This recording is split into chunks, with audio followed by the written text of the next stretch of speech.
Hello বন্ধুরা, আজকে আমি ফিরে এলাম নতুন একটা ভিডিও নিয়ে।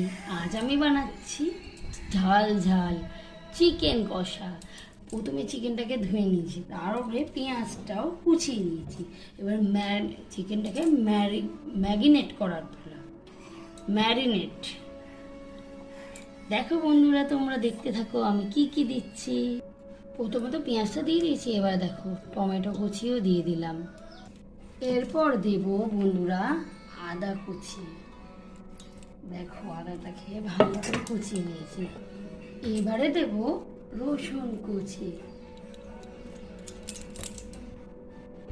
এবারে দেব দুটো কাঁচা লঙ্কা, যে যেরকম ঝাল খেতে পারো। এবারে একে একে মশলা দিয়ে দেবো। প্রথমে দেব পরিমাণ মতন নুন,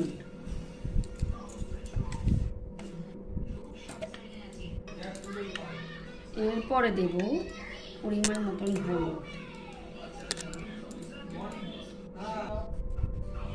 এবারে দেব লঙ্কা গুঁড়ো। দেখো আমি আস্তে আস্তে চিকেন মশলাও দিয়ে দিলাম। এবার মশলাগুলোকে ভালো করে মেখে নেব। দেখো বন্ধুরা, আমার চিকেনটাকে মাখানো হয়ে গেছে। হাত দিয়ে না মাখলে ভালোবাসার জাদু থাকে নাকি? দেখো, টাটা বন্ধুরা, অন্য কোনো দিন অন্য কোনো ভিডিও নিয়ে আসবো।